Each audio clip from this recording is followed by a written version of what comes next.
নদী আছে, এই বুড়িগঙ্গা নদীকে আমরা কি বলতেছি? আমাদের জীবন। ভাইকে এই জন্য বলতেছি, যারা আপনারা হজে গেছেন, জেদ্দাতে গেছেন, যারা লন্ডনের থেমস নদীর পাড়ে গেছেন, আমাদের বৃদ্ধ মানুষের, বয়স্ক মানুষের হাঁটার জন্য কোনো ব্যবস্থা নেই। হাঁটবেন যে আপনি কোনো জায়গায়, তার কোনো ব্যবস্থা নাই। এই যাওয়াটা কি খুব অন্যায়? আমি এখনো মনে আছে কোর্টের বারান্দায় তাপস সাহেবকে বলছিলাম যে আপনি আর কিছু পারেন না পারেন, মাথার উপর থেকে তারগুলা নামান, আমি তো লম্বা মানুষ, রাতের বেলা প্রায় সবাই কপালে বাড়ি, মানে মসজিদে যেতে হয় নামাজ পড়তে রাতের বেলা, এবং তারগুলো একটা তার। উনি কোর্টের বারান্দায় তোর মামলা,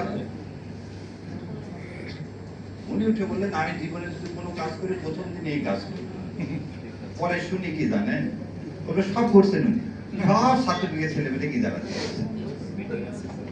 এখান থেকে শয়ে শয়ে কোটি টাকা কামায়, এখান থেকে সরকার একটা টাকা ট্যাক্স পায় না।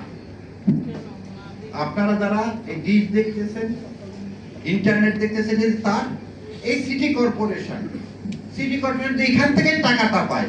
তাহলে আমার বুড়িগঙ্গা নদীর তীরে হাঁটার জন্য একদম তুরাগ পর্যন্ত রাস্তা করতে সরকারের একটা টাকাও লাগবে না। ভাই এই বইয়ের মধ্যে দিছে, আমি ভাইকে অনুরোধ করবো এর মধ্যে দেখ যে সরকারের টাকা ছাড়া আমাদের এই যারা রাজধানীতে বসবাস করি তাদের উপর ট্যাক্স ইম্পোজ করা ছাড়া এগুলো করা সম্ভব, এগুলো করা সম্ভব। এবং মানুষের কাছ থেকে যত টাকায় সিটি কর্পোরেশন আজ পর্যন্ত বেড়ে দিছে, এটা উদ্ধার করা সম্ভব।